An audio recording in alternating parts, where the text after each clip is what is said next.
ଜୟ ଜଗନ୍ନାଥ। ମୋ ରାଧାକୃଷ୍ଣ ମୋ ଜଗନ୍ନାଥ ଭାବନାର ଗୋଟିଏ ଉଦାହରଣ ଦେଉଛି। ମୁଁ ମୋବାଇଲ ମାଧ୍ୟମରେ ଅନେକ ଜିନିଷ ଦେଖିଲେଣି। ମୁଁ ବି ଅନେକ ଜିନିଷ ବି କହୁଛି, ଅନେକ ତର୍ଜମା ବି ହେଉଛି। କିଏ ଭୁଲ କହୁଛି, କିଏ ଠିକ୍ କହୁଛି। ଆମେ ତ ଆମ କଥାକୁ ଠିକ୍ କହିବା ଠିକ୍ ନୁହେଁ, କାରଣ 5 ଜଣ ଠିକ୍ କଲେ ଆମ କଥାଟା ଠିକ୍ ହୋଇଥାଏ। 5 ଜଣ ଯଦି ଠିକ୍ ନ କହିବେ ତାହେଲେ ଆମ କଥା ବି ଠିକ୍ ହୁଏ ନାହିଁ। ଏହା ନିରାଟ ସତ୍ୟ। ଆଉ ଗୋଟେ କଥା, ଜଣେ ଦିଦି ଏଇ ମୋବାଇଲ ମାଧ୍ୟମରେ କହିଲେ, ତାଙ୍କୁ ଜଣେ ଭାଇ ରିକ୍ୱେଷ୍ଟ କରିକି ଜଗନ୍ନାଥଙ୍କ ରାଣ ପକାଇ କହୁଛନ୍ତି କଲ୍ କରିବା ପାଇଁ। ତାଙ୍କ ଭିତରେ ଚିନ୍ତାଧାରା ରହିଛି, ମୁଁ କାହା ଘରର ଝିଅ, କାହା ଘରର ବୋହୂ, କାହାର ସ୍ତ୍ରୀ, କାହାର ମା, ଆଉ ଆପଣ ମୋ ସେଥିରେ ଫୋନରେ କଲ୍ କରିବା କଥା କୁହନ୍ତୁ ନାହିଁ। ଏହାଦ୍ୱାରା କ'ଣ ହୁଏ? କାରଣ ତାଙ୍କର ସମ୍ମାନ ହାନି ହୁଏ। ମୋର ପ୍ରତ୍ୟେକ ପିତାମାତା, ଭାଇ ଭଉଣୀ ଆଉ ପୁଅ ଝିଅକୁ ମୋର ଅନୁରୋଧ, ଏଭଳି ଅନ୍ଧକାର ବିଶ୍ୱାସ ଭିତରେ ଆଉ ରୁହନ୍ତୁ ନାହିଁ। ସମୟଟାକୁ ଦେଖିକି ବାଟ ଚାଲନ୍ତୁ, ସମୟକୁ ଦେଖି ସୁଧରି ଯାଆନ୍ତୁ। ଆପଣ ଯାହା ଘରର ଯାହା ହୋଇଥାନ୍ତୁ ନା କାହିଁକି, ଆପଣ ଯେତେ କୋଟିପତି, ଯେତେ ଜ୍ଞାନୀ ଗୁଣୀ ହୋଇଥାନ୍ତୁ ନା କାହିଁକି, ଆପଣ ସମସ୍ତଙ୍କ ଭିତରେ ସମାନ ହୋଇଯାଆନ୍ତୁ, ସମସ୍ତଙ୍କ ଭିତରେ ମିଶିଯାଆନ୍ତୁ, ସମସ୍ତଙ୍କ ସାଥିରେ ହସ ଖୁସିରେ କଥୋପକଥନ ହୁଅନ୍ତୁ। କିନ୍ତୁ ଗୋଟିଏ ଜିନିଷ ପ୍ରତି ସତର୍କ ରୁହନ୍ତୁ,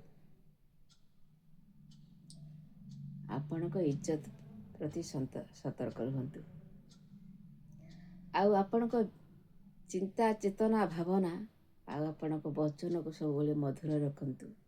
ଆମ ଆତ୍ମାକୁ ସବୁବେଳେ ନିର୍ମଳ ଆଉ ପବିତ୍ର ରଖନ୍ତୁ। କେହି ଯଦି ଆପଣଙ୍କ ଜୀବନରେ ଆସି ଭୁଲ ଚିନ୍ତାଧାରାରେ କହୁଛନ୍ତି, ତାହେଲେ ତାକୁ କଥା ମାଧ୍ୟମରେ ବୁଝେଇ ଦିଅନ୍ତୁ। ବହୁତ ଭଲ ହେବ, କିଛି ଖରାପ ନାହିଁ ମା। କାରଣ କାଲି ସକାଳେ ତମ ପୁଅ ଯଦି ସେଇ ସ୍ତରରେ ହେଇଯିବ, ତେବେ କ'ଣ କରିବେ ଆପଣ? ଆପଣଙ୍କୁ ସେତେବେଳେ କଷ୍ଟ ଲାଗିବ, ଆପଣ ପୁଅକୁ ଯେତେବେଳେ କି ଆଘାତ ଦେବ।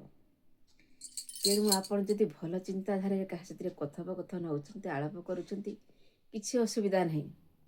ସେଇଟା ଆପଣଙ୍କ ପାଇଁ ମଙ୍ଗଳ, ଆପଣଙ୍କ ସ୍ୱାମୀ, ପିଲାଛୁଆ, ସଂସାର ପାଇଁ ମଙ୍ଗଳ, ଆଉ ଭଗବାନ ପାଇଁ ବି ମଙ୍ଗଳ, ଆଉ ଦୁନିଆ ପାଇଁ ବି ଆପଣଙ୍କ ଆତ୍ମାଟା ନିର୍ମଳ ଆଉ ପବିତ୍ର ହୋଇଯାଏ।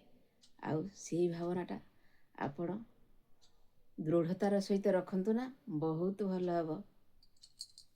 ଏଇ ପର ଆପଣାର ଭାବଟାକୁ ସମୟ ଅନୁସାରେ ଭୁଲି ଯାଆନ୍ତୁ, ସମସ୍ତଙ୍କୁ ଆପଣାର କରନ୍ତୁ। ଆଜିର ଜୀବନ କାଲିକି ନାହିଁ। ରୋଗ, କଷ୍ଟ,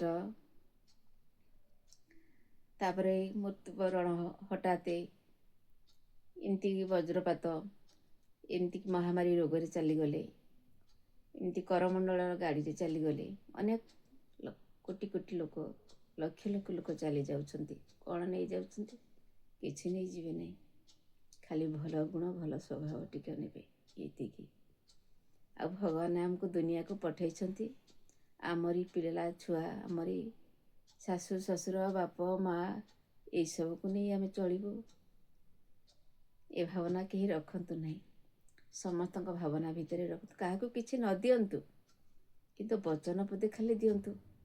ବଚନ ଠାରୁ ବଡ଼ ଜିନିଷ ଆଉ ଦୁନିଆରେ କିଛି ନାହିଁ। କିନ୍ତୁ ସେ ବଚନଟା ସୁନ୍ଦର ଆଉ ମଧୁର, ପବିତ୍ର ହେବା ଦରକାର। ଆଉ ସେ ବଚନରେ କାହା ଘର ଯେମିତି ନ ଭାଙ୍ଗିଯିବ, କାହା ସଂସାର ଯେମିତି ଉଜୁଡ଼ି ନଯିବ, କେହି ଯେମିତି ଅବାଟକୁ ଚାଲି ନଯିବ,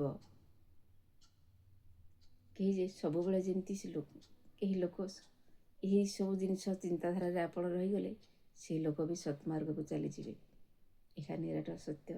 ଆଉ ଏଥିରେ ବି ବହୁତ ଶିକ୍ଷଣୀୟ ଜିନିଷ ସେ ଶିଖିପାରିବେ, ଜାଣିପାରିବେ।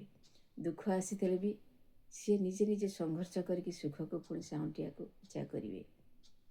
କାରଣ କର୍ମ ହେଉଛି ଆମର ଧର୍ମ। ଆମେ କର୍ମ ନ କଲେ ଆମ ପେଟକୁ ମୁଠାଇକି ଖାଇବାକୁ ଦେବେ ନାହିଁ। ଏହା ନିରାଟ ସତ୍ୟ। ଟଙ୍କା, ପଇସା, ସୁନା, ରୂପା, ଅଳଙ୍କାର ନେଇ କେହି ଗର୍ବ କରନ୍ତୁ ନାହିଁ। ଆଉ ଯାହା ସେଥିରେ କଥୋପକଥନ ଆଳାପ କରୁଛନ୍ତି, ପବିତ୍ର ଭାବ ରଖନ୍ତୁ। ଯାହାର ପବିତ୍ର ଭାବ ନାହିଁ, ତାଙ୍କୁ ବୁଝେଇବାକୁ ଚେଷ୍ଟା କରନ୍ତୁ। ମୋ ମତରେ ଅନ୍ଧକାର ଭିତରେ ରୁହନ୍ତୁ ନାହିଁ, ନିଜ ସ୍ୱାର୍ଥ ନିଜେ ଜଗି ରୁହନ୍ତୁ ନାହିଁ, ସମସ୍ତଙ୍କୁ ଆପଣାର କରନ୍ତୁ, ବୁଝେଇବାକୁ ଚେଷ୍ଟା କରନ୍ତୁ। କାରଣ ଭଗବାନ ଆସିବେ ନାହିଁ ବୁଝେଇବାକୁ, ଏହି ମଣିଷ ମାଧ୍ୟମରେ ଭଗବାନ ବୁଝେଇବେ। ସମୟ ଆଉ ପରିସ୍ଥିତି ଦେଖିକି ଆପଣ ଟିକେ ବଦଳିବାକୁ ଚେଷ୍ଟା କରନ୍ତୁ। ଆଉ ଗୋଟେ କଥା ମୁଁ କହୁଛି, ସ୍ତ୍ରୀ ଯଦି 20-25 ବର୍ଷର ହେଇଥିବ, ସ୍ୱାମୀ କହିବ ମୋ ସ୍ତ୍ରୀଟା 40-50 ବର୍ଷ ଦେଖାଯାଉଛି, ବୁଢ଼ୀ ହେଇଗଲାଣି। ଆଉ ପର ନାରୀ ଯଦି 50 ବର୍ଷର ହୋଇଥିବ, ଗୋଟେ ପୁରୁଷ କହିବ ସେ ନାରୀଟି 19-21 ବର୍ଷର ହେଇଥିବ କିମ୍ବା 19-20 ବର୍ଷର ହେଇଥିବ। ଏସବୁ ଅନ୍ଧବିଶ୍ୱାସ କଥା, ଏସବୁ ତର୍ଜମାର କଥା। ଆପଣ କୁହନ୍ତୁ ତ, ଗୋଟେ 16 ବର୍ଷର ଝିଅ ଯଦି ହେଇଥିବ, ତାକୁ କ'ଣ ଆପଣ 50 ବର୍ଷର ଝିଅ କହିବେ? କି ଗୋଟେ 25 ବର୍ଷର ବୋହୂ ଯଦି ହେଇଥିବ, ତାକୁ କ'ଣ ଆପଣ 50 ବର୍ଷର ବୋହୂ କହିବେ? କି 16 ବର୍ଷର ପୁଅ ଯଦି ହୋଇଥିବ, ଆପଣ ତାକୁ କ'ଣ 50 ବର୍ଷର ପୁଅ କହିବେ? କହିବେ ନାହିଁ ନା। ଯାହାର ବୟସ ଯେତିକି ଆପଣ ସେତିକି କୁହନ୍ତୁ। ଆଉ ଅନେକ ଅନ୍ଧବିଶ୍ୱାସ ଭିତରେ ଯେଉଁ ବୁଡ଼ି ରହିଛନ୍ତି, ତା ମଧ୍ୟରୁ ବାହାରି ଆସନ୍ତୁ, ବହୁତ ଭଲ ହେବ। ଆଉ ମୋ କଥା ମାଧ୍ୟମରେ ଯଦି ଭୁଲ ଥାଏ ତାହେଲେ ମୋତେ କ୍ଷମା କରିବ। ରହୁଛି। ଜୟ ଜଗନ୍ନାଥ।